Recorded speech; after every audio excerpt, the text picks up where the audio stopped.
Amen. Isang mapagpalang araw sa inyo pong lahat ng mga kapatid at isang kagalakan sa akin na makasama ko kayong muli sa ganitong pag-aaral ng salita ng Diyos. No? Maaring hindi kita nakakasama sa ganitong oras, pero iyong napapanood sa maginhawa mong oras. No? Ang Diyos po ang magpala sa bawat isa sa atin. At nananalangin ang inyong lingkod na maging daan ito ng pagpapala sa bawat isa sa atin. Ang programang ito, ang aking panalangin ay magpapatuloy at makakatulong sa paglago natin sa biyaya ng Diyos, sa kaunawaan at biyaya ng ating Panginoong Yesus. So, by the way, mga kapatid, inuulit ko na ang programang ito ay para lamang sa mga mayroong bukas na kaisipan. I mean, sa mga taong nakahandang makinig, unawain kung ano ba ang tinuturo ng ang tinuturo ng iba ayon sa banal na kasulatan. So, wala wala nang iniisip na tama, yung kundi ang natutunan niya at di ba sa kanyang sistema, Ito yung nais kong iparating. Ang ating pag-aaral na ito ay para lamang sa mayroong bukas na kaisipan, At hindi naman po natin ipinipilit kung ano yung nakikita sapagkat iba-iba ang pananaw ng bawat mananampalataya. So, ang iba, wala silang iniisip kundi ang tama lamang para sa kanila ay yung kanilang natutunan. Liban sa kanyang sistema ng kanyang paniniwala, ay wala nang tama para sa kanya. Tandaan natin, lagi ko ito sinasabi sa mga previous lessons, learning is a continuous process. Hindi tayo nagsimula sa marunong na tayo kagad na magsalita. Tayo ay natututo every day. So, bago tayo mag-comment ng isang maling hatol, actually, hindi naman natin matatanggal ito, sa ating puso ng ating mga damdamin. Minsan, pag narinig, hindi mo pa narinig, bago po tayo mag-comment ng isang maling hatol, Minsan, nagko-comment sila na mali yan, So, hindi pa niya napakinggan, So, bago tayo mag-comment ng maling hatol sa isang turo, tiyakin lamang natin na dumaan ito ng pagsusuri, At alamin mo muna, o pakinggan ang kanyang ibinabahagi ng isang mangangaral, So, nakakarinig tayo ng mga messages. Pag binuksan mo yung Facebook, napakadaming mga, sa YouTube, So, huwag mong sabihin na sila ay mali hanggat hindi mo siya napapakinggan. And of course, tignan mo muna ito sa ating supreme basis of all doctrines. At wala nang iba, syempre, of course, yung salita ng Diyos. May nagsasabi na biblical theology lamang siya. But in fact, kung minsan, kung bubuksan mo ang salita ng Diyos, hindi siya naniniwala sa pahina ng kanyang Biblia. Actually, marami to, Kung titignan niyo yung ating mga previous lessons, napakaraming mga bagay na nakasulat sa banal na kasulatan na hindi pinapaniwalaan, na nagsasabing biblical theology lamang ang kanyang pinag-aaralan. Anyway, yun ang kanyang point, So, nandun siya sa prosesong ganon, Kailangan din natin ang ebidensya, Kailangan sa ating pag-aaral ng salita ng Diyos at pagkomento sa ibang nangangaral, meron tayong ebidensya na siya ay mali, Batay sa salita ng Diyos upang mapatotohanan ang ating paghatol sa itinuturo ng nagtuturo at sa mga tinuturuan, Para mapatunayan natin, If you are not agree, ito, ito lang, If you are not agree, that Pablo is the first member of the body of Christ which can substantiate by the word of God, ako makikita, mayan ko yan, ma-prove ko yon dahil sa salita ng Diyos.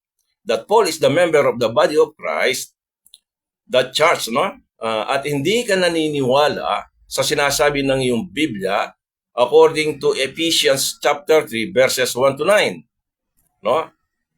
Na si Pablo ang unang nakarinig ng dispensation of the grace of God, no? Which is the fellowship. So sorry. So, which is the fellowship of the mystery in the same body, no? Ano ba 'yon? Composed of believing Jews and believing Gentiles, which is the body of Christ, no? At kung hindi ka naniniwala kapag ang isang misteryo ay naipahayag na sa iba, hindi na ito misteryo, no? Of course, hindi na kasi naipahayag na sa iba. Ipinaalam na, binuksan na yung katotohanan doon sa taong yun, no? So, kung hindi ka naniniwala sa mga bagay na ito, sorry, no? Sorry to say, no? Kapatid, you are not in the right place here. Kung hindi mo tinatanggap yun. Kasi ano bang mapapala mo, makikinig ka pa kung hindi ka naman naniniwala that Paul is the first member of the body of Christ, which is substantiated by the scripture in Ephesians chapter 3, 1 to 9, no? Kahit ano pang klaseng theology na yan, nandun na yun, ano? Ibinigay muna kay Pablo and to you word sa ikagagaling ninyo, sabi niya, no? So, alam naman ninyo ang ating pinag-aaralan dito ngayon, ano? Sa nakaraan, natong hayan, ano? Ang mga hentil na sumampalataya sa Panginoong Jesus at sila ay naging miyembro, no, sa Munting Kawan. You know what is Munting Kawan, no? In Luke chapter 12, verse 32, no? Ito yung mga pinangakuan ni Jesus na ibibigay sa kanila yung bansang Israel. Yes, ang kingdom, ano? Nang nahulog ang bansang Israel, no? Doon yung fulfillment noon, ano? Ating nakita sa mga talatang natunghayan natin, ang pangangaral ni Apostol Pablo, tignan niyo mabuti yung mga previous messages, ano? Ang pangangaral ni Apostol Pablo, ay hindi para sa katawan ni Kristo. Never na makita mo yung body of Christ sa pangangaral ni Apostol Pablo, ni Peter, in the book of Acts, no? Lalaman din natin ang kahalagahan, no, ng salita o language, no, na ginamit sa Biblia. Napaka-importante ito, kapatid. Pag nag-aaral tayo ng salita ng Diyos, yung language na ginagamit ng Scripture, meron itong definidong taong kanyang kinakausap, ano? Hindi ibig sabihin na nakita mo yung language na yon, it is referring for you. Tandaan natin to, no? Kailangan alam ng bumabasa kung ito ba ay para sa kanya, no? Sapagkat ang inyong lingkod ay naniniwala, no, na mayroong mga salitang nauukol sa bansang Israel, no? At para sa mga hentil, no, or the body of Christ, no, the church. So tandaan natin 'yan, ano? Pag sinabi natin, like for example, lagi kong binibigay na halimbawa ito, yung branches, yung vine, yung fig tree, referring to the nation of Israel, like the shepherd, referring to the nation of Israel, chosen people. Ito ay hindi sa Gentiles people, hindi sa body of Christ. Yung body of Christ, definitely, it is a mystery in the same body, you know? In the same body. Mystery of the fellowship in the same body, composed of believing Jews and Gentiles. That is the body of Christ, the church. So, sa pagpapatuloy natin sa ating pag-aaral, ay ating tinitignan natin kung kailan nag-aral si Apostol Pablo sa mga nasa katawan ni Kristo. Diba? Iyon ang ating inahanap Ito yung hinahanap natin kung kailan ba si Pablo nangaral about the gospel related para sa bansang para sa body of Christ, no? Kung ikaw ay isang dispensationalist, no? Yung iba, they claim that they are dispensationalists. Of course, they are. Bakit nasabi ko to? Dahil ang isang dispensationalist na alam niya ang kanyang stand that Jesus Christ will come again. Para sa kanya, mayroong millennial kingdom at there is a church age and there is also 7 years tribulation. Yun ang tawag, yun ang dispensation. Ito yung mga panahon, no?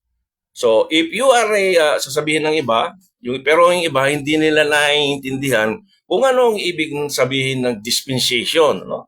They are just accepting any lessons about dispensation, pero sa totoo lang hindi nila naunawaan, no? Anyway, itong ating pag-aaral na ito, actually, nasabi ko na sa inyo muna, doon lamang sa mga may bukas na kaisipan. Kung hindi mo tinatanggap itong mga messages na ito, you are not right here, no? Wala ka sa tamang posisyon, no? So, alam mo kung kanino unang ipinahayag. If you are a true dispensationalist, no? The mystery of the fellowship in the same body. Basahin yung maigi ang Ephesians chapter 3. Pabalik-balik lang doon, ano? At marami pang ibang verses na nagpapatunay that that Paul is the first member of the body of Christ.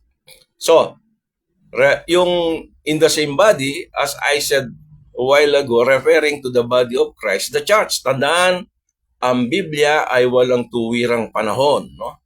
Ito, walang tuwirang panahon o oras kung kailan ipinahayag ito. Subalit, pwede nating patunayan, no? Kung kailan unang ipinangaral ni Pablo, no, ang ebanghelyo ng biyaya ng Diyos. Sasabihin ng iba, pinangaral din ng biyaya, pinangaral din ng grace ng ibang. Yes, pinangaral. Pero that is not the dispensation of the grace of God, no? Titignan natin kung ano ba yung content ng yung dispensation of the grace of God at yung ipinangaral ng mga 12 apostles about the kingdom program that they are under the law, no? Sa araw na ito, ating titignan ang Acts chapter 13. From Acts chapter 1 to Acts chapter 13, sa ating mga previous lessons, makikita ninyo that the body of Christ is not yet there, no? Wala pa doon. Kahit ganung gawin mo, hindi mo makikita doon, ano? Ako ay naniniwala sa pag-aaral sa salita ng Diyos is a progressive revelation, ano? Habang ito ay iyong binabasa, ay may ipinapakitang katotohanan o progresibong paghahayag sa atin, ano? Pagbukas sa Acts chapter natin, sa pagbubukas natin sa Acts chapter 13 today, ano? We will compare, ano, spiritual things with the spiritual. O with the spiritual things, ano? But we need to stay in the context, no? Sa konteksto. Katulad ng nasabi ko sa nakaraan, ang aklat ng mga gawa ay isang transition period. Even others people don't know what is transition period. Hindi nila alam yung transition period. Hindi mo makikita itong transition period na ito if you are not accepting the right division of the Word of God, no? Tandaan natin to. Pero nasa sa iyo rin, no? Ang transition ito ay katulad ng isang paglilipat, no, ng lumang administration sa isang bagong administration. Actually, dispensation is an administration. Sabi nga ng isang kapatid, si Brother Edgar. Yes, I agree, no? Ang patapos na administration ay nasa ilalim ng kautusan that time, which is the program for Israel. They are under the law.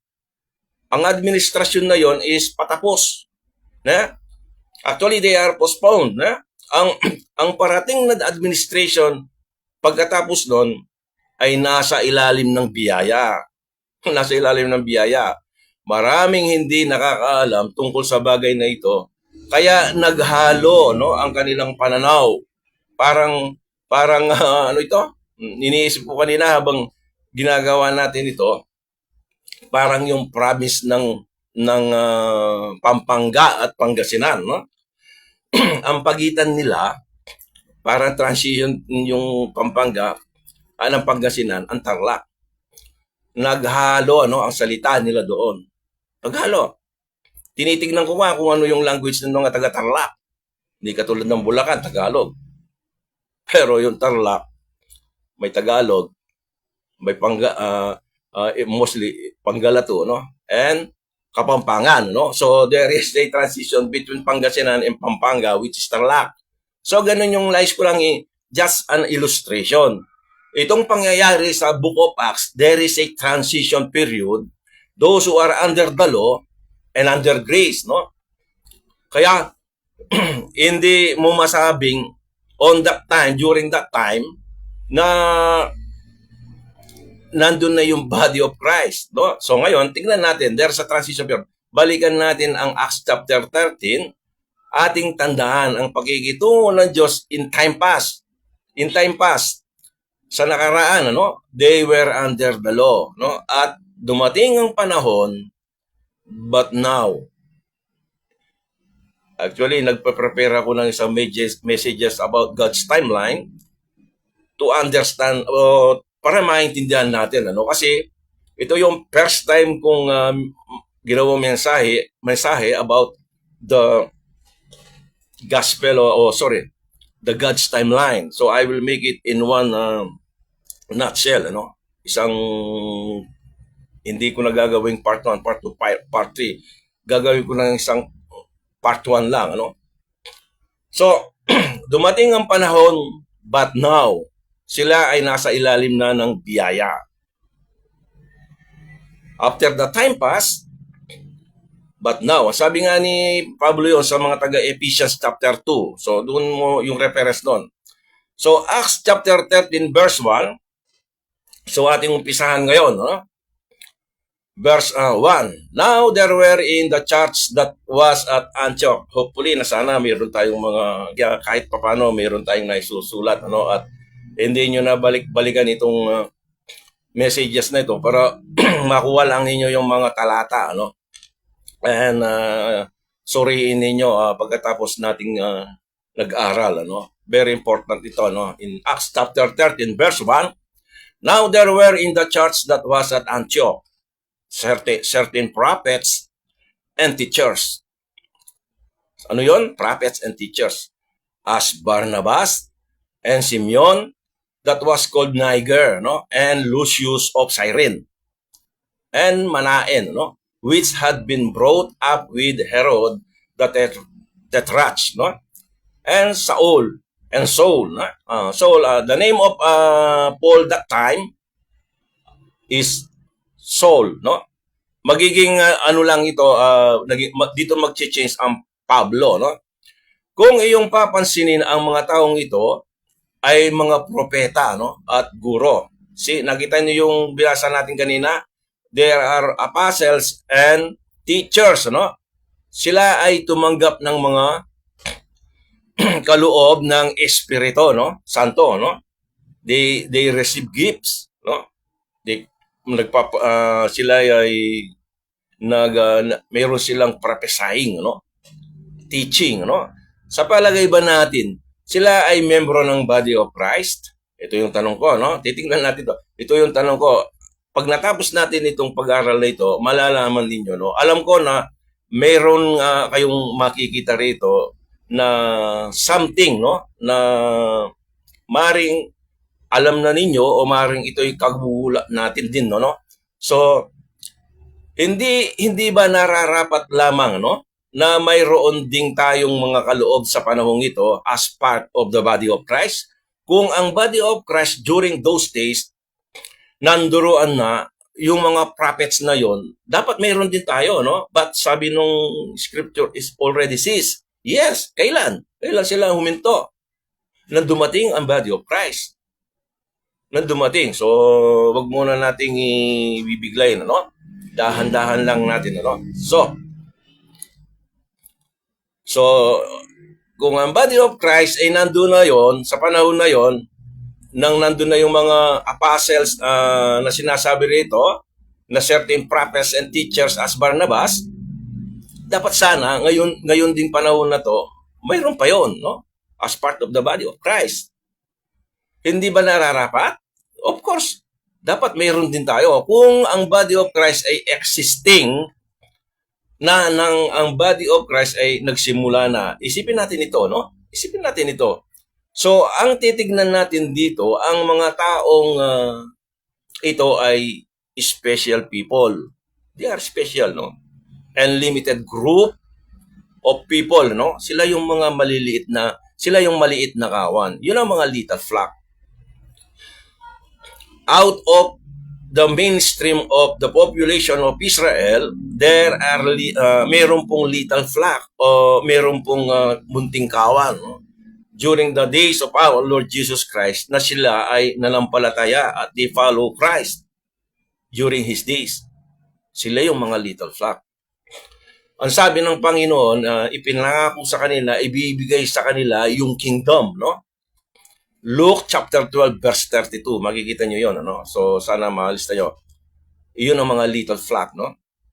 So hindi nagtagal, no? Sa panahon na naisulat itong ating tinatalakay na ito, itong ating tinatalakay, ano ba yung tinatalakay natin? Book of Acts, chapter 13. So, hindi nagtagal, ano? Pagkatapos nitong ating pagkasulat ng mga ating tinatalakay, ang kanilang programa, no? Para sa kanila, no? O ang kanilang ginagawa during those days ay magtatapos. Mahinto na, no? Dahil mayroong bagong dispensation na darating. That is the body of Christ, the dispensation of the grace of God, or the mystery in the same body, composed of believing Jews and Gentiles, revealed to Paul. Yun ang bagong panahon during those days. Hindi nila alam na magtatapos na yon. Ang kanilang yung signs and wonders, yung kanilang mga prophesying, yun ay tapos na, no? Yung speaking in tongues, natapos na doon, no? Wala na, no?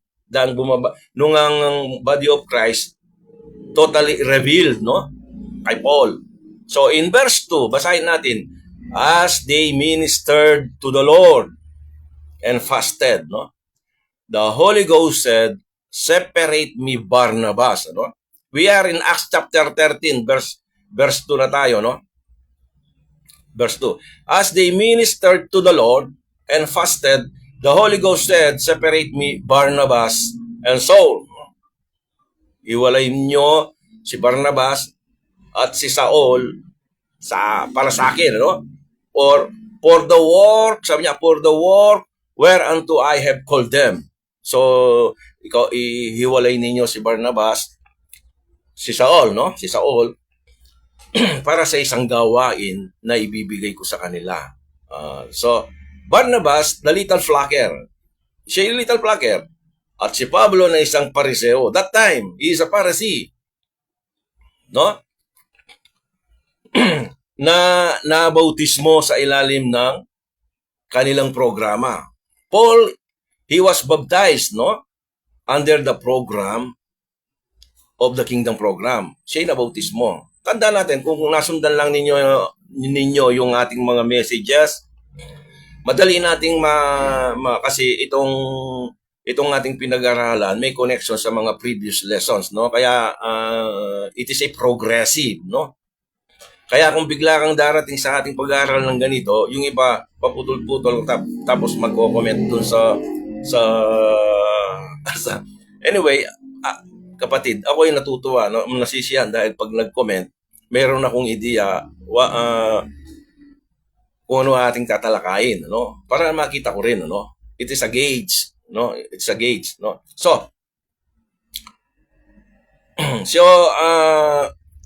isang natural na bagay, ano, na sa Holy Spirit to separate Paul and Barnabas, ano? Para sa akin, ano? Natural na bagay lang 'yon. So, sila ay sineperate para sa isang gawain na sila ay aking tinawag, no? Malinaw na ang katawan ni Kristo dito, take note, no? Ang dito, no? Tayo 'yon, no? Ay wala pa dito, no? Yung body of Christ that time, at tinutukoy niya tayo. Actually, wala pa 'yon, no? Wala pa dun sa panahon na 'yon. Nung si Pablo at si Barnabas, sinugo sila ng Holy Spirit for a special work in verse 2, no? Ang body of Christ which is started nung si Jesus Christ revealed to Paul, Doon pa lang nag-umpisa yung body of Christ. Until today, patuloy itong body of Christ and it will end, no? Pag dumating ang ating Panginoong Yesus to caught up, no? To caught up, o malimit ang tawag natin doon, rapture, no? So, tandaan natin, ang Diyos ay walang inihiwalay para sa Diyos. Walang inihiwalay sa body of Christ nowadays for a special work. Meron ba kayong alam na ganon? Sa body of Christ ba, mayroong certain people na kinausap ng Diyos na dadaling kita sa isang lugar? No. The scripture, ito ay kompleto na, no? Kompleto na. Wala nang special revelation, ano? Ang kailangan lang natin na sundin kung ano yung sinasabi ng banal na kasulatan. Walang nangungusap sa atin na dadalhin ako doon. Sinong nagsabi sa iyo? 'Di ba? Ang pakiramdam mo lang 'yon ang nagsasabi sa iyo, no? Let us tingnan natin kung ano sinasabi ng Biblia, no? Sa isang gawain na ito, si Barnabas, membro ng Little Flocker, alam na ninyo yung Little Flocker, ano? At si Pablo ay tinawag silang dalawa, no? Tinawag sila ng dalawa para sa isang tiyak na gawain, no? Merong trabaho din nilang gagawin. Actually, meron na akong topic na delegated work. Yun ang tinutukoy ng work na to, no? Pero dito, titignan natin ang ating sinusuri dito, yung mga naligtas in the book of Acts. But the body of Christ is not yet there, no? Kanino sila naging miyembro, no? Actually, ito yung ating pilit na inahanap, no? Now, kung si Pablo ay tumanggap na ng kapahayagan mula kay Jesus, let's say, tungkol sa ebanghelyo para sa body of Christ, tandaan ninyo, kung sa panahon na yon in the Acts chapter 13, na si Apostol Pablo ay tumanggap na ng kapahayagan tungkol sa gospel of the grace of God, no? Na ganito yung mensahe natin. Ano ba yung mensahe natin? Sa katawan ni Kristo. For by grace are you saved through faith, and that is not of yourselves. It is the gift of God. Diba? Ito yung mensahe natin, ano? We are complete in Christ. We are accepted in the beloved. Ito ay magiging problema lamang, ano? Kay Barnabas. Nung tawagin silang parehas, no? At the same time. Tandaan natin to. Bakit? Sa pagkakataong ito, ang tanging nalalaman lamang ni Barnabas during those days na tawagin sila ng Holy Spirit, these two men, no? Ang nalalaman ni Barnabas ay ganito. Ito lang ang alam niya. Open your Bible on James chapter 2 verse 14. Ito ang nalalaman niya, no? Verse 14. What that it profit, my brethren, no? Tandaan ninyo, yung book of Hebrew up to Revelation, it is a prophetical books. So someday meron tayong topic na ganyan, ano? Sa prophetical book. What that it profit, my brethren? Sabi niya, though a man say he had faith. Ito yung kay James. Ano? Ito yung kay James. They are under the law. They are under the law. Para lalo nating makita, no? Ayaw kong wag nating bilisan, ano? Wag nating bilisan. Medyo mahirap, pero huwag nating bilisan. Ang kingdom program, they are under the law, no? Para sa Israel. Ang Israel ay nahulog. Hindi nila tinanggap yung King, Jesus Christ. Na-postpone yung programa ng Diyos sa bansang Israel. The first covenant sa kanila, ito ay nag-failed. Hindi nila tinanggap ito, no? They failed the first covenant. At the same time ngayon, na-postpone. After na na-postpone, si Pablo ay nakakilala sa Panginoon, and later, after this transition period, may transition, yun ang transition period sinasabi ko. After he got saved, there is a transition period, then the revelation of the mystery. Doon pa lang nagsimula yung body of Christ, and then, ang mangyayari doon, pag kinuha na ng Panginoon itong body of Christ, yung pangako ng Diyos sa bansang Israel, it will resume. It will resume. Wala na yung body of Christ dito. Mag-i-start na yung prophetical books from Hebrew to Revelation. Yun ang prophetical book. Hindi sa body of Christ yung mga books na yon. No, ito ang alam ni James. No, ito yung alam ni James. Ay, ni Barnabas, sorry. Verse 14, what doth it profit, my brethren, though a man say he hath faith and have not works? Can faith save him? Itong pananampalataya bang ito, may ililigtas siya? Si Barnabas ay contemporary of James. Silang dalawa ay magkasabayan, no? Magkabatch sila, kumbaga sa school. Sila ay magkabatch. Katulad ni Brother James. Kumusta bro? Si Brother James yan, magkabatch kami yan, no? I think, hindi ako magkakamali, ano? Ito, si Barnabas, I mean sa school, in Just, no? Si Barnabas ay contemporary James. Silang dalawa ay magkasabayan, no? Ito yung alam niya, no? Tungkol dun sa kaligtasan, ano? Sa kanya, faith plus work. James 2:7, ito rin ang alam niya. Siyempre, ang alam ni James, alam din ni Pablo, ni Barnabas. 17, even so faith, sabi niya, if it hath not works, is dead, sabi niya. Being alone, sabi niya. Ang lahat ng ito ay alam ni Barnabas dahil siya ay nasa ilalim ng kautusan. No? Tayo ba ay nasa ilalim ng kautusan? Kaya naghahalo ang doktrina sa ating kaisipan, kaunawaan, no? We are trying, after we read James 2 or Hebrew to Revelation, or in the Old Testament time, we are trying to impose, no? Overimpose natin sa body of Christ. Hindi ganun yun, ano? Sa pag-aaral ng salita ng Diyos. Yung dispensation na yon, in time past, ang Diyos is dealing to them is under the law. Na-postpone. Nasa gitna tayo ngayon in that program, no? Nahinto sila at tayo ay nasa ilalim ng biyaya, no? Iba yung dealing ng Diyos sa atin, and it will proceed again pag wala na ang body of Christ, mare-resume yung program, ang kingdom program para sa Israel. Ganun yon. So, again, kung ano yung kanyang dealing ng Diyos sa kanila during the old time, in time past, in the ages to come, after this present dispensation, in the ages to come, ang dealing ng Diyos sa kanila, muling babalik yon. They are under the law. They are under the law. Ano? So, in James 2:18, ito pa yung alam niya, no? Yeah, sabi niya, a man say, thou hast faith. Sabi niya, meron kang pananampalataya, and I have works. Sabi sa Santiago, no? Shew me thy faith without thy works, and I will shew thee my faith by my works. Naalala ninyo yung dalawang justification by faith?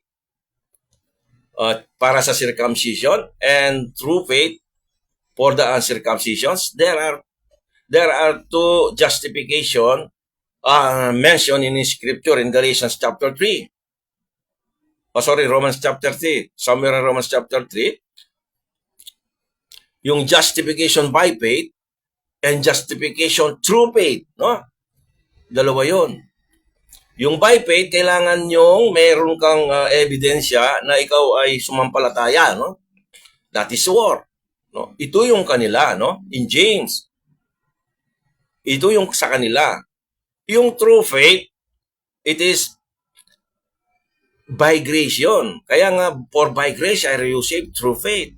Yung true faith na yon, looking by the faith of Jesus Christ. Yung by faith of Jesus Christ, merong something na ebidensya is faithfulness of Jesus Christ to the Father. Ano? Kaya nga, sabi ng Panginoon na it pleased God, no? Dahil sa kanyang ginawa doon sa krus. So wag na nating pahabaan yun, nakaraan na natin yun, ano, sa ating pag-aaral. No? So in verse 20 again, James chapter 2 verse 20, ito ang alam ni Barnabas. Paano magsasama itong dalawa, no? Sa isang maliit na trabaho na ibinigay ng Holy Spirit sa kanila, no? But wilt thou know, O vain man, the faith without work is dead. So ito daw pananampalataya na walang gawa is patay. Those who are under the law, no? Kung alam ni Barnabas sa kanyang pananampalataya ay kailangan ng pagganap. Ito na, no? Kung alam ni Barnabas sa kanyang pananampalataya ay kailangan ng pagganap dahil ito ang kailangan. Ang tanong, ito yung tanong. Isipin lang natin para magkaroon tayo ng comparing scriptures, spiritual things with the spiritual things, no? Ito yung pag-aaral sa bahagi ng pag-aaral ng salita ng Diyos, comparing, no? So, ang tanong, pwede ba silang magkasundo ni Pablo, no? Sa panahon na sila ay tinawag ng Santong Espiritu, no? Para sa isang gawain. Pwede ba silang magtrabaho na magkasama? Hindi. Bakit sila magsasama? Yung isa, no? Under the law. Yung isa, hindi mo na kailangan gawin yan. We are not under the law. O paano sila magsasama? Paano sila magkakasundo? The same today, bakit ka sasama sa ganitong pag-aaral, no? I mean, mayroong nagsasabi na wrong idea, no? Biblical theology lang. So I mean, lahat ng mga nag-aaral naman ng salita ng Diyos, they claim that is biblical theology. But in fact, kung susuriin mo ang kanilang set of doctrines, hindi sila naniniwala what the scripture say it o what is say it sa pahina ng kanyang Bible, no? Kuminsan hindi nila pinaniniwalaan, no? Hindi nila pinaniniwalaan. Marami na akong halimbawa, no? Na tignan na lang ninyo sa mga previous. So Amos chapter 3 verse 3, can two walk together, no? Can two walk together except they be agreed? O, di ba? Maging si Amos, sabi niya, pwede bang magsama ang dalawa kung hindi sila magkaparehas? So, hindi sila pwedeng magsama, no? Ang tanong dito, sino ang magbabago sa kanilang dalawa? Sino ang magbabago? Ang tiyak dito, si Barnabas ay hindi siya magbabago. Barnabas is under the law. It is part of the little flockers, no? Siya ay nasa kingdom program, no? Ang tiyak dito na si Barnabas ay hindi siya magbabago, no? At siya ay tutungo sa body of Christ? Never, no? Ngayon, kung sila ay tutungo sa isang gawain at ipangangaral ni Pablo ang biyaya ng kaligtasan, the salvation by grace, samantalang si Barnabas, kung yung faith mo walang gawa, hindi ka maliligtas, is dead. So, contradiction, ano? They are totally magkaiba, no? Oppose each other, ano? Yung kanilang pangangaral, no? Hindi ba siya itatama ni Barnabas kung maririnig niya na nangangaral na ang kaligtasan ay biyaya lamang? Of course, si Barnabas ay ultimo na siya ay sa oras na yon, siya pipigilin niya, no? So ang dalawang ito ay tinawag ng Santong Espiritu, no? Si Paul and Barnabas, both them they called for a special work para sa isang gawain, at pansinin natin ang salitang gawain. This work, pansinin natin in Acts chapter 13 verse 2, no? Ito ay isahan, no? Singular, no? Ibig sabihin, sila ay tinawag sa isang gawain, no? Isang gawain, sila ay tinawag sa isang gawain, no? Ano ba itong gawain na ito? Tignan natin sa ibang talata, no? Tignan natin sa ibang talata. In verses 40 to 41, verse 40, beware therefore, lest that come upon you whom is spoken of in the prophets, no? Verse 41, behold, ye despisers and wonder and perish, for I work a work in your days. In your days, sabi niya, a work which ye shall in no wise believe, though a man declare it unto you. basahin pa natin yung isang klaseng itong the same word na ito na pare-pares lang to in Romans chapter 9, 27 and 28. Okay? In Romans chapter 9, verses 27-28, verse 27, Isaiah also cried concerning Israel. Though the number of the children of Israel be as the sand of the sea, a remnant shall be saved. Verse 28, for he will finish the war and cut it short in righteousness, because a short work will the Lord make upon the earth. There is a short work. Yun ang trabaho na ibinigay ng Santong Espiritu kay Saul and Barnabas, no? So anuman ang klase ng trabahong ito, no? Hindi ito magtatagal, no? Pansamantala, short work. Dahil sandali lamang ito, actually that is the time na mayroong transition period, no? Kapag binabasa natin yung transition period na yon, the time na si Pablo ay naligtas, no? At inireveal sa kanya ng Diyos ang dispensation of the grace of God, that is the transition period. Merong trabahong kanilang gagawin. Meron yan sa delegated work, no? Sa aking delegated work. Kapag binabasa natin ang mga talatang ito, tayo ay nasa Acts chapter 20. Acts chapter 20, no? May nagtanong sa akin yung 2028 daw. Di ko alam kung anong ibig niyang sabihin. Kasi sinabi niya sa akin, wrong theological o wrong theology, sabi niya. So, yun ang kanyang comment. Anyway, para hindi tayo masira sa oras, itong pagkakataon o itong pangyayari ito ay nandun sa Acts chapter 20, no? Kasalukuyang ginagawa ang gawaing ito. Ito yung short work. Mayroon pa tayong talata tungkol sa gawaing ito na nabanggit, pero kailangan muna nating maintindihan ang salitang ito, no? The war, no? Sa aklat ng mga gawa, kailangan tignan natin yung the war. Ang salitang ito iniisip ng marami. Ito, no? Iniisip ng marami na alam nila ang ibig nitong sabihin.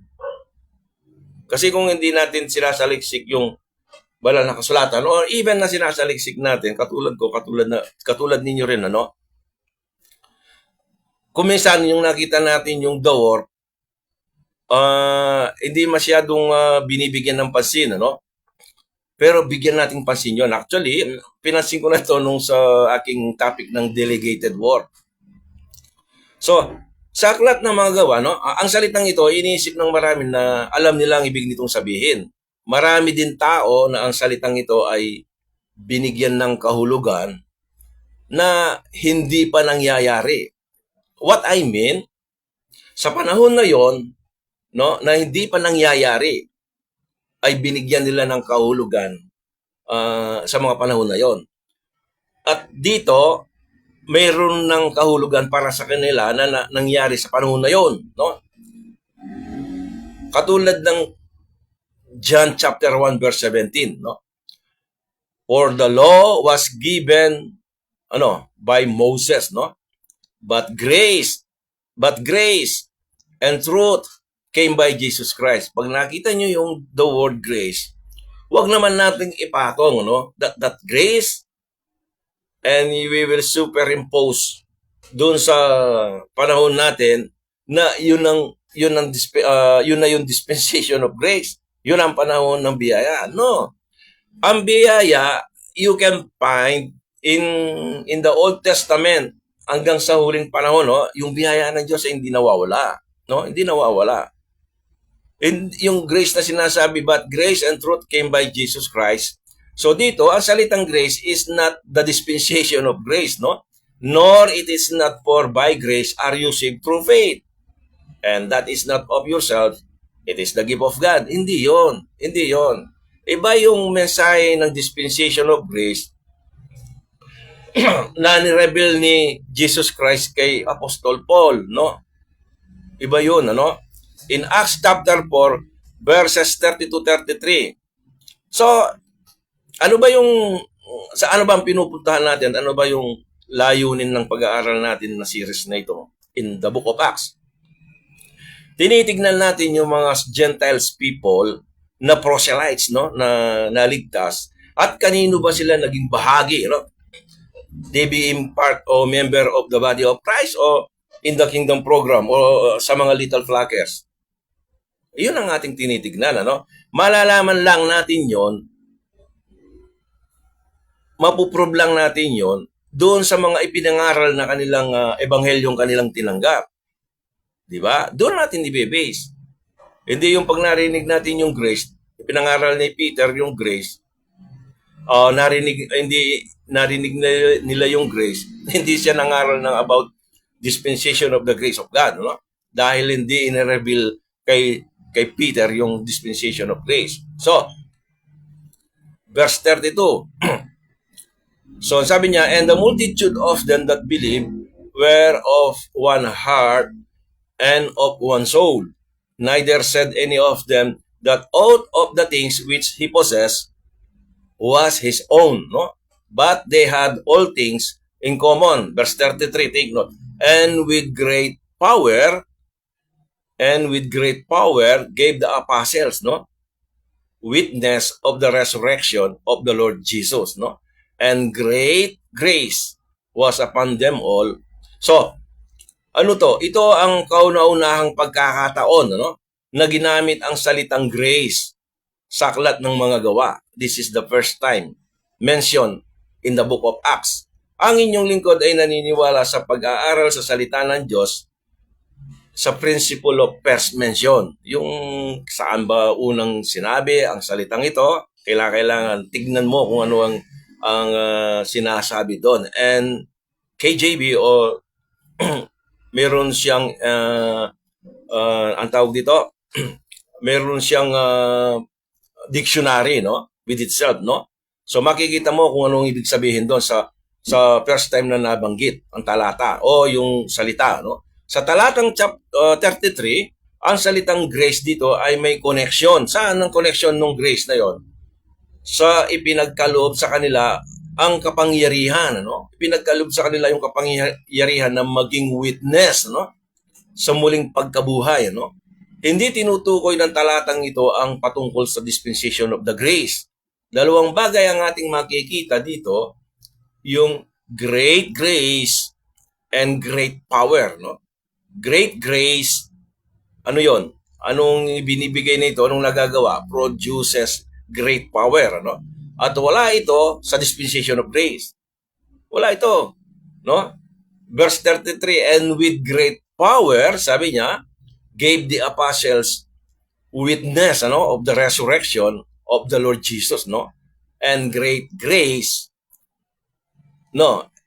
Ito yung unang pagkataon na sabi ko na sa inyo na nabanggit, no, ang salitang grace in the book of Acts, no? Ang ipinapakita sa talatang ito, ang biyaya dito ay pagkakaroon ng kapangyarihan, no? Yung great power, no? Now in Acts chapter 11, nang si Barnabas ay nakarating sa church. Tingnan natin ito, no? Nang siya ay nakarating sa church at Antioch. Ito yung mga nangaral but unto the Jews only. Tandaan ninyo yon, ano? In verse 19, no? Basahin na lang ninyo, hindi ko kasi kinuha rito, no? Sila ay pumunta lamang sa mga Hudyo, no? Acts chapter 11, verse 19, no? And they became great witnesses, no? So in Acts chapter 11 verses 21 to 23. Verse 21, and the hand of the Lord was with them, and a great number believed, no? And turned unto the Lord. 22.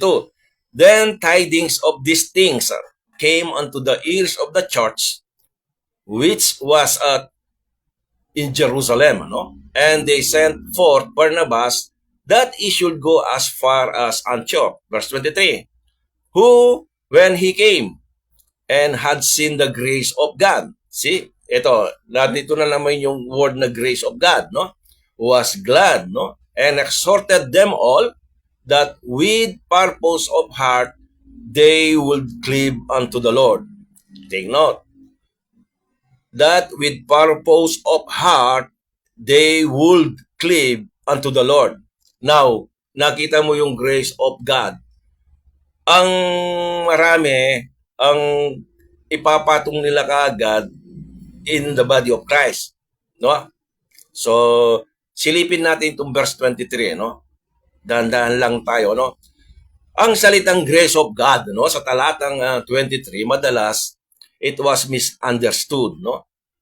Sila ay nagkakamali dahil hindi nila tinatanggap ang kasalukuyang nangyayari sa mga panahong na isulat ang mga talatang ito. Ano ba yung prevailing condition during those days, no? During those days, ano ba yung mga pangyayari doon? So, tignan natin. Kaya kapag nabasa nila ang grace of God sa talatang ito, para sa kanila, that is the dispensation of the grace of God, no? Ang salitang ito, the grace of God, ay connected sa talatang 21, sa verse 21, no? And the hand of the Lord was with them. Ang kamay ng Panginoon ay nasa kanila. Ano ang nangyari?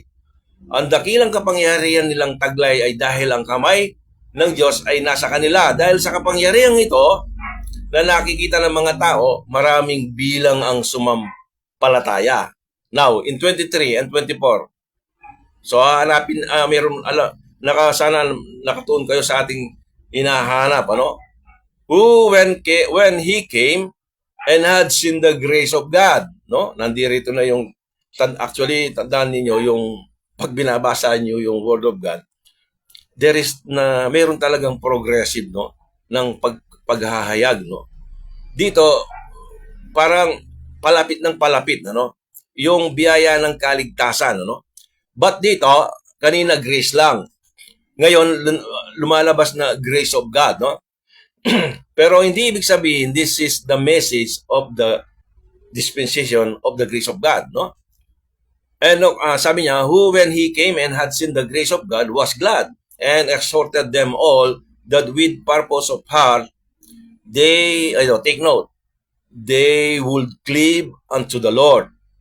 They would cleave unto the Lord. Ang mga salitang ito ay hindi ginagamit sa body of Christ. Hindi ginagamit. Hindi natin ginagamit nito, would cleave unto the Lord, no? Bakit? Bakit ba natin hindi ginagamit ito? Dahil tayo ay na kay Kristo na, no? Ang ating buhay ay natatagong kasama, no, ni Kristo sa Diyos. Nandun sa Colossians chapter 3 verse 3. We are not cleaving in the Lord, no? Actually, ang ating buhay, we are hid in Christ to the Lord, no? O kasama ni Kristo sa Diyos. Colossians chapter 3 verse 3. Hindi na tayo kailangan na cleaving, no? Siya mismo ang nagtatago sa atin, no? Sa ang ating Panginoong Yesus. So, verse 24, for he was a good man, no, and full of the Holy Ghost and of faith. And much people was added unto the Lord. Ang taong ito ay puspos ng Santong Espiritu, kaya nakikita niya ang biyaya ng Diyos, no? Alam din niya na ang mga nangyayari at alam niya ang mga taong ito ay hindi sila naligtas sa Ebanghelyo, no? For by grace are you saved through faith, and that is not of yourself, no? It is the gift of God. Not of works any man should boast. Hindi ganun sila naligtas, no? So they need to cleave, no, to the Lord, no? Kailangan nilang gawin yun. Ang biyaya sa talatang ito ay may specific na kahulugan, no, para sa kanila, no? So in Acts chapter 14 verses 1 to 3, ito ay aking babasahin sa inyo, no? Verse 1, and it came to pass in Iconium that they went both together, Paul and Barnabas, no, in the synagogue of the Jews, and so spake that a great multitude both of the Jews and also of the Greeks believed. Verse 2, but unbelieving Jews stirred up the Gentiles. Kumbaga, ang tawag dito, ginatungan yung mga hentil, no? And made their minds evil affected against the brethren.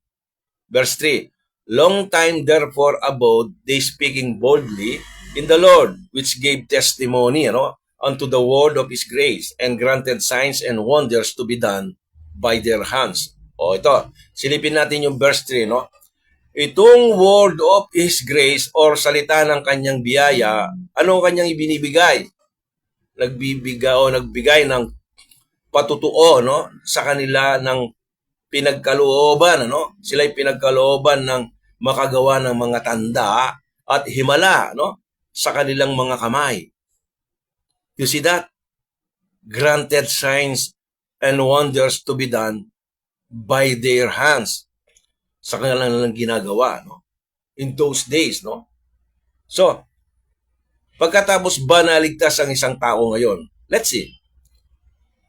Compare, ito yung tinatawag nating comparing spiritual things with the spiritual things, no?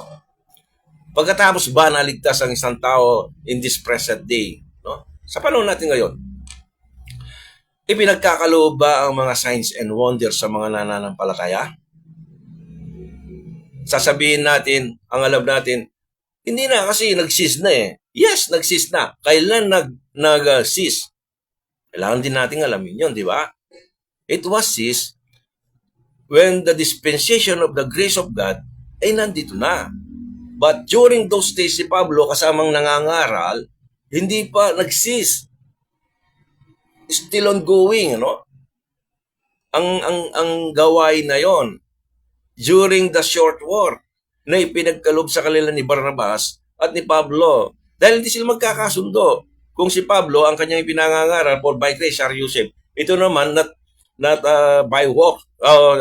Hindi lamang sa pananampalataya, kundi kailangan may kalakip na gawa. Dahil ang pananampalatayang walang kalakip na gawa ay patay. Sabi niya, baog. Sabi niya. So paano sila magkakasundo? O ngayon lang sa dispensation pa lang hindi na nagkakasundo yung mga mananampalataya, no? So, noon pa kaya, di ba? Isipin natin ito, no? Kung si Pablo ay naroon at ipinangangaral niya ang salvation by grace through faith, alone, alone. Ano ang mangyayari kay Barnabas? Dahil iba ang tinanggap niyang ebanghelyo, no? O mensahe.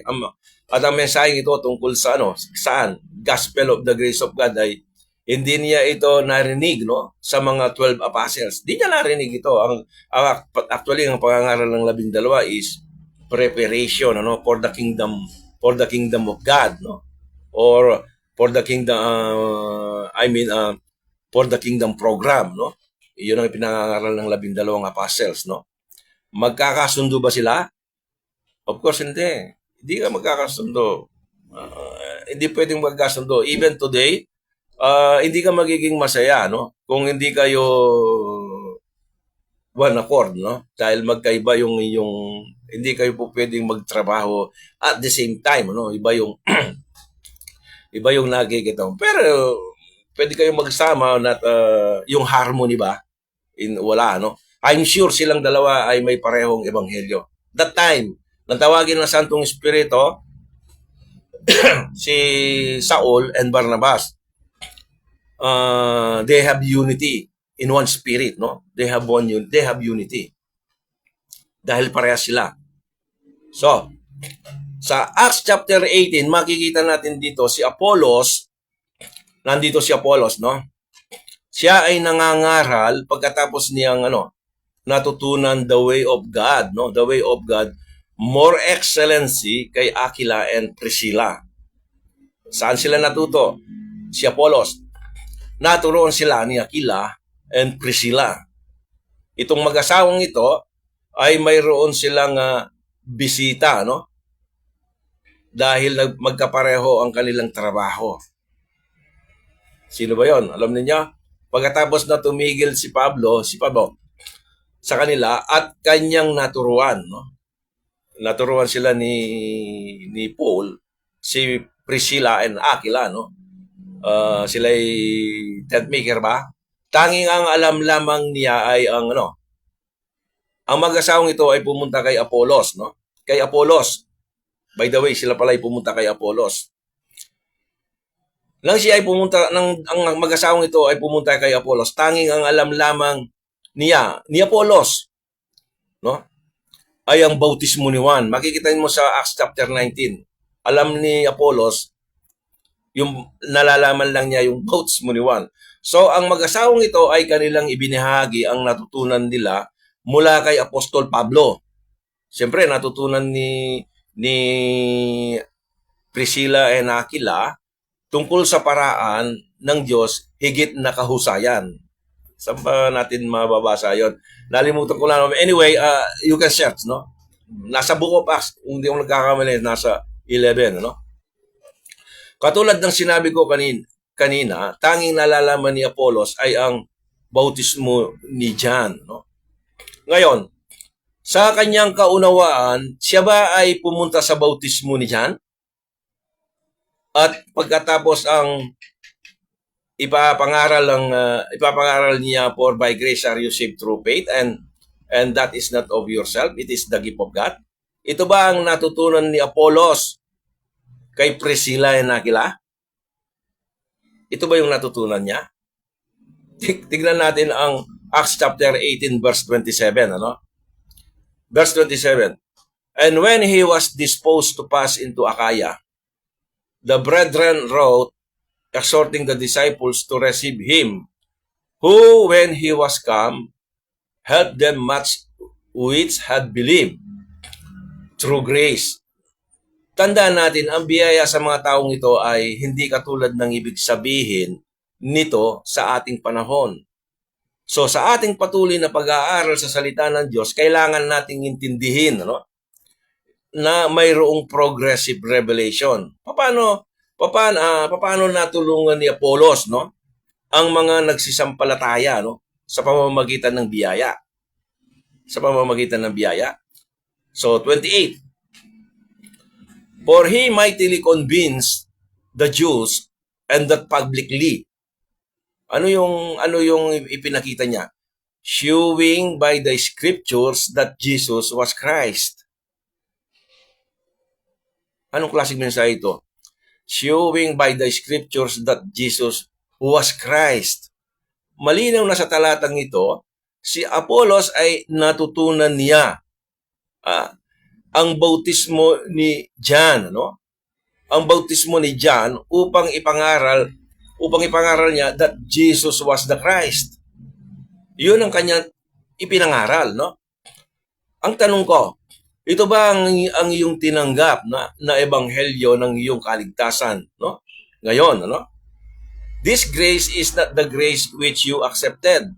This grace for them, no? This grace for them was manifested by signs and wonders, no? Mayroong signs and wonders. Ulitin na lang ninyo yung mga verses pag binabasa natin, no? So, tignan natin ang mensahe ni Pablo sa Acts chapter 17, verses 2 and 3. And Paul, as his manner was, went in unto them, and 3 Sabbath days reasoned with them out of the scriptures. 3, opening and alleging that Christ must needs have suffered and risen again from the dead, no? And that this Jesus whom I preach unto you is Christ. Ito ang pangaral ni Pablo ng si Ananias, no? In Acts chapter 9, no? Nang si Ananias ay pinatungan ng kanyang kamay si Pablo, no? In Acts chapter 9, 19 to 20. And when he had received meat, he was strengthened.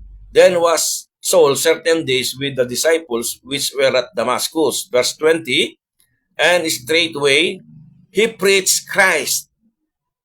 Si Paul, ganun din ang kanyang pangangaral during those days, no? He preached Christ in the synagogues, that he is the Son of God, no? Ano, nakita nyo? That he preached Christ, that he is the Son of God, no?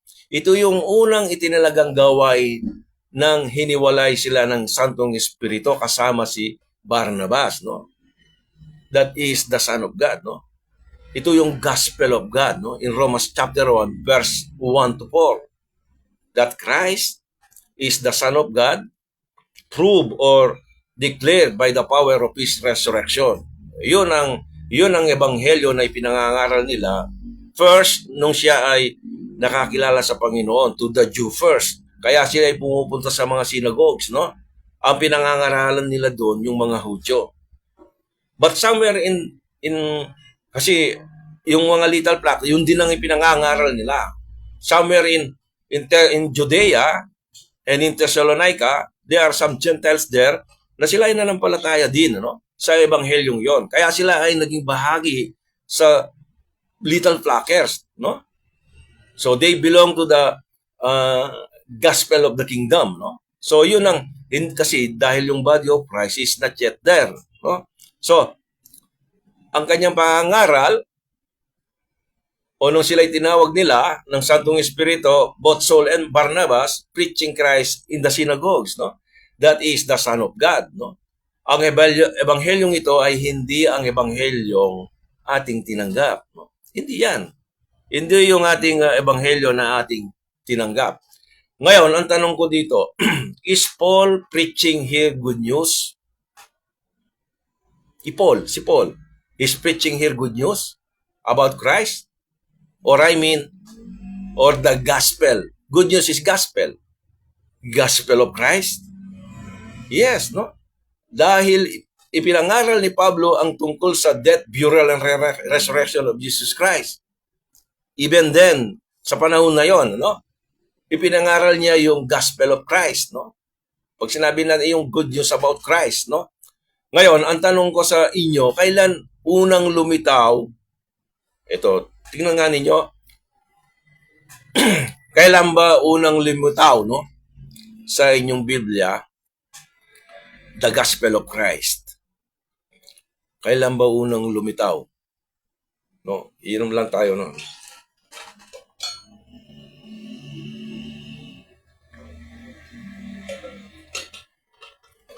So, marahil, alam ninyo kung saan unang lumitaw yung gospel of Christ.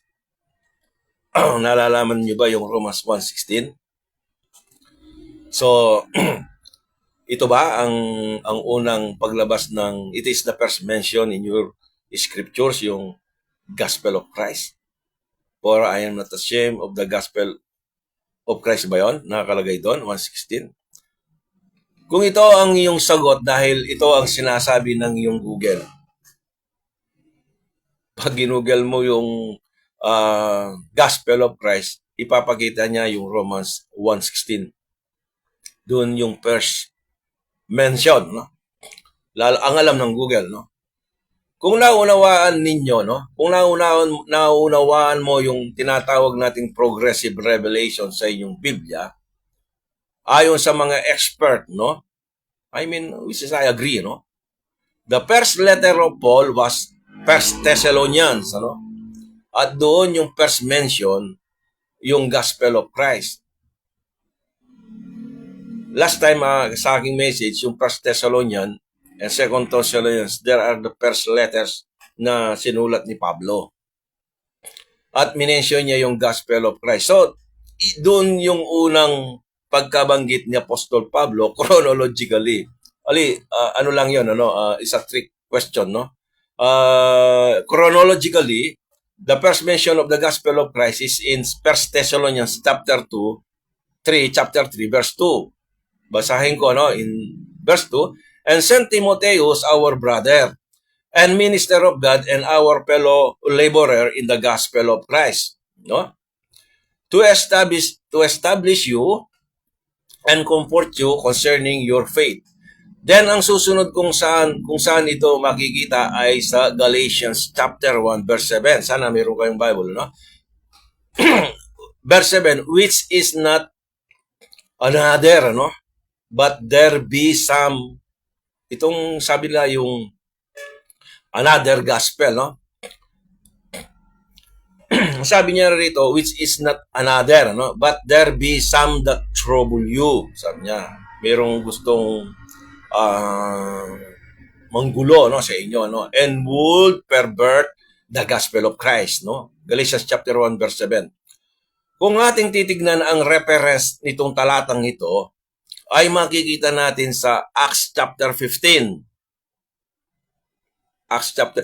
Yung mga gawa doon, ito yung pangyayari sa sinulat ni Apostol Pablo sa Galatian, no? yung pangyayari sa Acts chapter 15. Mayroon tayong muling titignan dito, but there be some that trouble you and would pervert. Sabi niya doon sa Galatians chapter 1, no? Verse 7. Nais nila itong pasamain yung ebanghelyo ng ating Panginoong Yesus. Basahin ko ulit yung Galatians chapter 1, verse 7. Which is not another, no? But there be some that trouble you and would pervert the gospel of Christ. Yung gospel of Christ na yon, yan ang ang pangyayari na yon. It is in Acts chapter 15. Mayroon tayo, yun ang sinasabi niya na but there be some that trouble you and will pervert, no? O pasamahin yung ebanghelyo ni Kristo. This is the good news, no? That is the good news, or the gospel of Christ, that Christ is the Son of God, no? And proved by the resurrection of the dead, no? From the dead. Yun ang Romans chapter 1 to 4. Yun ang konsepto ng gospel of God, no? Yun ang gospel of God, no? Ngayon, ano ba ang idinagdag sa ebanghelyo ni Kristo? Dahil mayroong iba na tao na nais nilang pasamain ito, pervert, no? Kaya nila ginugulo ang mga taong ito, no? So in Acts chapter 15, basahin natin yung Acts chapter 15 verse 1. And certain men which came down from Judea, no, taught the brethren and said, ito yung kanilang ginagawa, no? Except ye be circumcised after the manner of Moses, no? After the manner of Moses, you cannot be saved. You cannot be saved, sabi niya. Kung ito yung mga gumugulo, no? In Acts chapter 15, referring doon sa Galatians chapter 1 verse 7. This word save here is the word na gamitin ni Jesus, he that endureth to the end, the same shall be saved. Ito yung parehas na word yon, no? Verse 2. When therefore Paul and Barnabas, verse 2, had no small dissension and disputation, no, with them, they determined that Paul and Barnabas, no, and certain other of them should go up to Jerusalem unto apostles and elders about this question, no? Balak nilang i-refer ito, no? Sa mga apostles and elders in Jerusalem. Itong nangyayaring gulo, no? Verse 3. And being brought on their way by the church, they passed through Phoenice and Samaria, declaring the conversion of the Gentiles, no? Ito yung concern, no? Conversion of the Gentiles, no? And they caused great joy unto all the brethren. Ang salitang, by the way, ang salitang conversion ay minsan lang natin matagpuan, ano, makikita dito lang sa talatang ito. Kapag nakita mo ang salitang converted, no, or conversion, no, it is associated, ano, with the law, sa kautusan, no? Hindi ginagamit ni Pablo ang salitang ito ni minsan. Hindi niya ito ginamit. Today kapag ang isang tao ay nakarinig ng ebanghelyo tungkol sa kaligtasan, that Christ died, buried, and resurrected, at siya ay sumampalataya, ito ay na-reconciled to God and not converted, no? Yung iba, na-convert ako ng ganito, sabi nila, konti lang naman nagsasabi ng gano'n, no? In verse 12, in Acts chapter 15, verse 12, then all the multitude kept silence, no, and gave audience to Barnabas and Paul, declaring what miracles and wonders. Tingnan mo yung pangangaral nila at ang bunga, no? Declaring what miracles and wonders God had wrought among the Gentiles by them, dahil sa kanila, no? Now, paano naligtas ang mga Hentil dito? Tingnan ninyo, paano sila naligtas dito? Sila ay naligtas sa kanilang nakikita at sila ay nanampalataya, no? Nakita ng mga Hentil ang biyaya ng Diyos, kaya nagawa nila ang mga himala at kababalaghan. No? See? The final conclusions of James in this chapter 15, 19. Chapter 15, verse 19. Tingnan natin, no? Wherefore my sentence is, ito ang aking hatol, sabi ni James, no? That we trouble not them. Sabi niya, wag na natin silang guguluhin. Oh. That we trouble not them, which from among the Gentiles. Huwag na natin guluhin ng mga yan, no? Ito yung, actually, ito yung ng Galatians chapter 1. Are turned to God, sabi niya. Naalala ba kung ano ang nakasulat sa Galatians 1:7, di ba?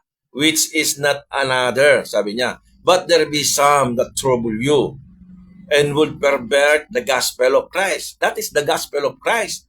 Gusto nilang i-pervert. Gusto nilang pasamain, no? Bakit sila ginugulo ng mga Hudyo? Ang mga believing Gentiles na ito, no? Ginugulo nila itong mga believing Gentiles. Dahil nais nilang idagdag ang, circumcision, yung pagtutuli sa ebanghelyong kanilang narinig, which is the gospel of Christ. Ang kanilang narinig dito ay ang ebanghelyo ni Kristo. Verse 22, Then please eat the apostles and elders with the whole church to send chosen men of their own company to Antioch with Paul and Barnabas, namely Judas surnamed Barsabas and Silas, chief men among the brethren. Verse 23, And they wrote letters by them after this manner, the apostles and elders, sabi niya, and brethren sent greeting unto the brethren which are of the Gentiles in Antioch and Syria and Cilicia. So kailangan nating maintindihan kapag ating binabasa ang Acts chapter 11, ang mga mananampalatayang ito ay nangaral lamang sa mga Hudyo. To the Jew only, no? Makikita din natin sa mga sumusunod na talata ay nangaral si Pablo and Barnabas sa mga Hudyo lamang at wala pang mga Hentil dito, no? Tandaan natin ang mga pangyayari that time or the prevailing condition nang si Pablo at Barnabas ay nasa transition period. Ang panahon na yon ay hindi bahagi ng prophetic program, no? Kaya mahirap na intindihin ang bahagi nito ng Biblia. Actually, hindi basta na nakikita, no? Sa Acts chapter 11 ay wala pang hentil noon sa Church of Antioch. Subalit ngayon ay noon, no? After that, mayroon na ano ang nangyayari, no? Nagsimulang nagturo si Pablo and Barnabas kung paano sila pumunta sa mga taong ito. Paano nila ito ginawa? Well, sila ay nagbigay ng mga tanda at kababalaghan, no? Nang sila'y mangaral, no? Sa mga apostol at mga hentil nang makita nila ito. Sila ay sumampalataya, no? Dahil dun sa sign and wonders, ano? So, balikan natin yung Romans chapter Acts chapter 15 verse 19. Wherefore my sentence is, ang sabi ni James, no? That we trouble not them, no? With which from among the Gentiles are turned to God. Itong mga hentil, wag na natin guluhin, na sila ay bumalik na sa Panginoon, sa Diyos, Verse 20, But that we write unto them that they abstain. Ito, tingnan niyo ito. Sumulat na lang tayo sa kanila. That they abstain from pollutions of idols. Sino susulatan nila? Itong mga Gentiles, believing Gentiles, na kanilang binahaginan, no? Nang makita nila yung signs and wonders, sila ay manampalataya sa Diyos, no? And from fornication, sabi niya. And from things strangled and from blood, no? Ang ebanghelyo ni Kristo dito, the gospel of Christ, those days, the good news of Christ about the message, no, sa kanila, ay mayroong kasamang bagay na ang mga hentil ay mayroong silang dapat gawin, no? Tandaan niyo ito, no? Subalit ang mga Judaizers, nais nila na sila ay magpatuli.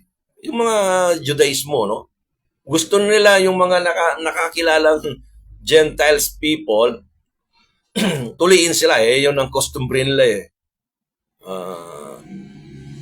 and abstains from pollutions and things offered to idols and fornications, also things, no, strangled and from blood.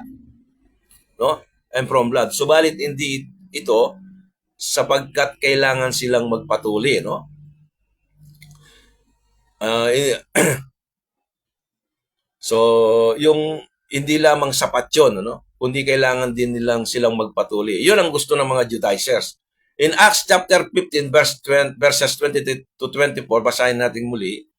And they wrote letters by them after this manner. The apostles and elders and brethren sent greeting unto the brethren which are of the Gentiles in Antioch and Syria and Cilicia. So, nandito na yung mga Gentiles, no? 24, for as much as we have heard that certain which went out from us have troubled you with words. Sabi niya, mayroong gustong gumulo sa inyo, no? Si Pablo ay sinulat ang mga pangyayaring ito sa Galatians, troubled you with words, subverting your souls, saying, you must be circumcised, no? And keep the law. In verse 24. And keep the law, to whom we gave no such commandment. No? Sabi ni Pablo, wala na kaming inutos na sa inyo ng ganito. Pero mga Judaizers, gusto nila sila ay magpatuli, no? Sila ay magpatuli. So gusto nilang guluhin, no? Kaya sa Galatians chapter 1 verse 7, that some wants to trouble you, sabi niya, no? Ito yung sa Acts chapter 15. Acts chapter 16 verse 1, then came he to Derbe and Lystra, and behold, a certain disciples was there named Timotheus, the son of a certain woman which was a Jewish and believed, but his father was a Greek. So half-half itong si Timothy, no? Ang kanyang father siya sa Gentiles, no? Sa Greek. Samantalang ang kanyang nanay is sa Jewish. Verse 2, which was well reported of by the brethren that were at Lystra and Iconium. Paul had to go forth with him and circumcise him because of the Jews. No? Si Timoteo ay tinuli, no? Kasi gusto nila para makasama siya, no? Tinuli siya. Bakit? Because of the Jews. No? Because of the Jews, no? Si Timoteo ay tinuli siya, no? Dahil sa mga Hudyo, sa mga udyok ng mga Jewish people, Judaizers, no? At hindi dahil inihingi ng kautusan, no? Sa mga panahon na yon. It was changed, no? Merong progressive revelation. Circumcision now that time, during yung short work na yon na binigay ng Holy Ghost kay Saul and kay Barnabas, yung pagtutuli wala na, no? Hindi na kailangan, wala. Sabi nga ni Pablo, which were in those days, asan ba yung verse na yon? So sabi niya doon na hindi na niya inutos yung circumcision, ano? Pero gusto nila ay tuliin pa si Timoteo, no? So si Timoteo ay bahagi na siya ng mga munting kawan that time, kaya hindi na siya nagpatuli, no? Dahil hindi na ito kailangan, which were in those quarters, for they knew all that his father was a Greek. So dahil nga siya ay Gentiles, kasi bago ka maging part ng community of Israel, if you are proselytes, Gentiles, kailangan sasama kang magpapatuli sa kanila upang maging official yung pagiging isang Hudyo ka, no? So, for as much as we have heard that certain which went out from us have troubled you with words. Ito yung sa Galatians chapter 1 verse 7. Subverting your soul, saying, you must be circumcised and keep the law, to whom we gave no such commandment. Wala kaming inutos na ganoon, sabi ni Paul, no? In Acts chapter 15 verses 25 to 26, bilisan ko ng konti, no? Medyo, verse 25, it seems good unto us, being assembled with one accord, to send chosen men unto you with our beloved Barnabas and Paul. Verse 26, men that have hazarded their lives for the name of our Lord Jesus Christ. Sa Acts chapter 15, si Pablo ay sinugo sa Jerusalem at sumang-ayon sa mensaheng kanyang ipinangaral, no? He agreed with Barnabas, no? With the same gospel na ibinigay sa mga Hudyo, than to the Greek, ano? In verse 27, we have sent therefore Judas and Silas, who shall also tell you the same things by mouth.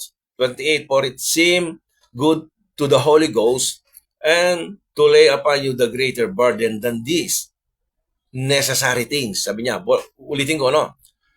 For it seemed good to the Holy Ghost and and to us to lay upon you no greater burden than these necessary things.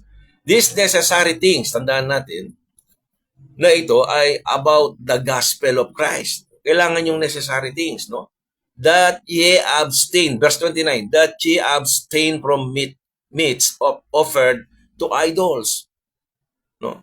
And from blood, and from things strangled, and from fornication, from which if ye keep yourselves, no? If you keep yourselves, ito ay ang mga hentil, yourself, itong mga you shall do well, very well. Now, ibig sabihin, the gospel of Christ ay kasama ang gawa, no, na ipinangaral sa kanila. Even the Gentiles, no? Nakikita ba natin ito? Subalit, ang mga taong ito na nagaling sa Judea, hindi ito sapat. Kailangan silang magpatuli. Kailangan nilang tuliin ang kanilang foreskin, no? So, and they perverted, no? And they perverted the gospel of Christ in Galatians 1:7. Kasi hindi naman yun hindi naman dapat magpatuli, pero ginugulo sila, no? Nais kong i-remind sa inyo, ang gospel of Christ ay hindi mo makikita sa 1 Corinthians chapter 15. Kung yung papansinin, ang mga hentil na ito, sila ay nasa ilalim ng kautusan.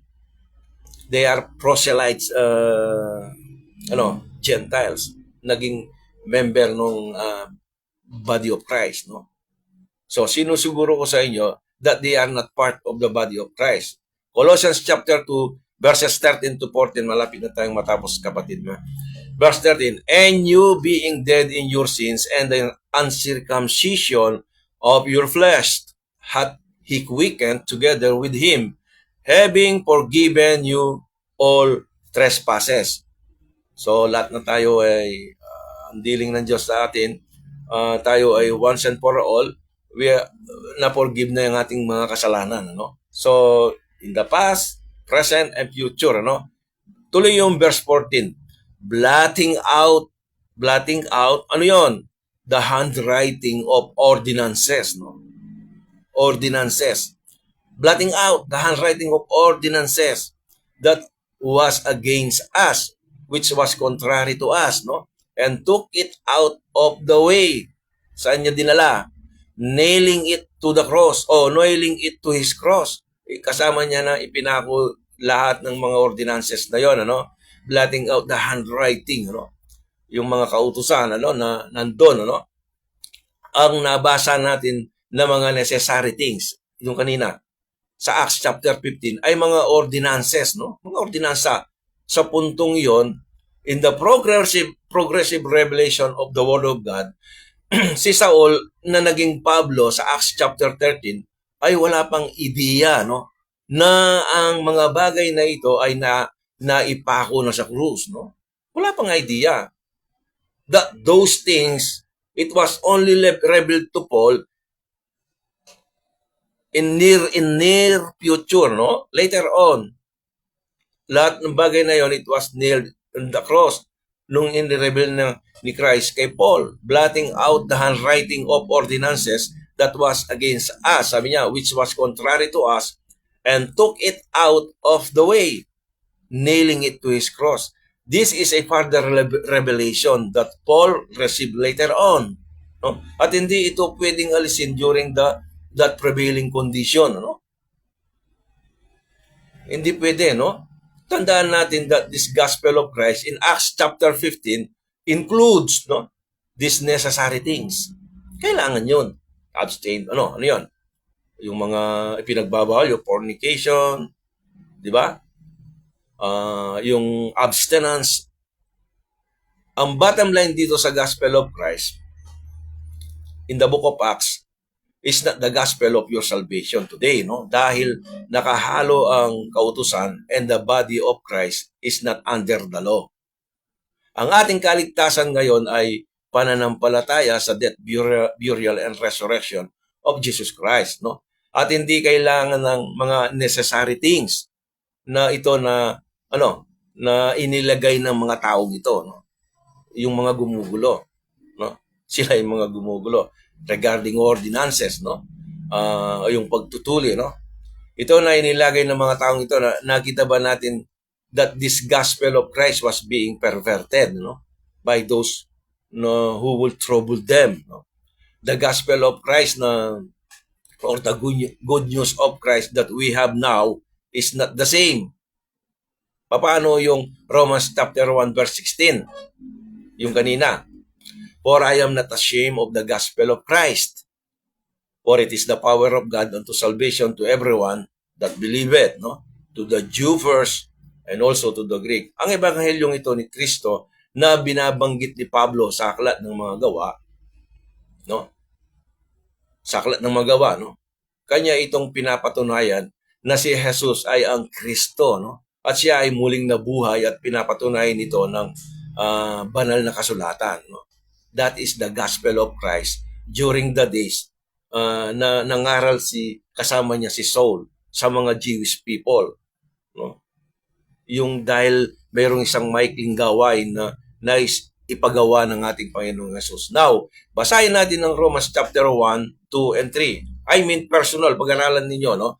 At habang binabasa ito, no? Keep those necessary things, yung mga necessary things, no? Na ang hentil ay kailangan nilang sundin. Kailangan nila ito sundin. Or tuparan, no? Alala ko yung tupad tuparin eh. So, at yung so kailangan natin itong sundin, yung tuparin, at yung mapagtanto, malalaman natin that the gospel of your salvation ay hindi tayo nakatali. Hindi tayo nakatali, no? At meron tayong freedom. The gospel of Christ or the good news of Christ today is the death, burial, and resurrection of Jesus Christ. Walang necessary things or kailangan gawin kundi manampalataya lamang upang ikaw at ako ay maligtas, no? So we are not under the law. Today, there are people who try to pervert the gospel of Christ. Sa paano paraan? By adding something outside the grace of God. Yun, no? By adding o by attaching not necessary things, no? Such as rituals. Mayroong mga rituals, no? Hanggang ngayon mayroong pang mga rituals in the church, no? Ordinances, no? And some practices included in the local church. There are so many rituals, no? Kayo, matanda na tayo, alam naman natin yun, ano? But they are not necessary things attached in this dispensation of grace of God, no? So, outside the grace of God, ang mga yon, no? Hindi na kailangan yung mga unnecessary things na yon, no? So, our gospel in Ephesians chapter 1 is the gospel of Christ in the further progressive revelation of the Word of God. Please take note, no? This gospel of Christ in Galatians chapter 1 verse 7, malinaw na ito ay may progresibong paghahayag, no? Nakalakip mismo dito, no? Katulad sa 1 Corinthians chapter 15, nang ipinangaral ni Pablo ito, siya ay nasa Acts chapter 18, the death, burial, and resurrection of Jesus Christ, no? Ngayon, alam natin ito ay para sa atin, no? Pero nang ang mga salitang iyon ay naisulat that time for both theirs and ours. Ito makikita mo sa Corinthians chapter 1 verse 2, no? Mga salitang ito, no? Pero nang ang mga salitang iyon ay naisulat that time, no? For both theirs and ours. Yung theirs sa mga little flockers and ours referring to the body of Christ, no? In 1 Corinthians chapter 1 verse 2. Peter and Paul preached the gospel, ano? Subalit sila ay nangaral ng ganito, there were necessary things. Nang ipinangangaral ni Pablo at ni Saul and the 12 disciples about the gospel o about the gospel of Christ, there are necessary things na dapat nilang gawin, no? Tandaan natin, the book of Acts ay isang transition period during the early ministry of Paul. Sa panahon na yon, ang kapahayagan ng bagong dispensation of the grace of God or the mystery of the fellowship ay hindi pa tinanggap ni Pablo, no? Una muna siyang nangaral sa mga Hudyo tungkol sa gospel of God, no? Hanggang sa ipinahayag sa kanya ang ang ebanghelyo ng biyaya ng Diyos. So, pasamantala, yun muna ang ating medyo napahaba ang ating pag-aaral.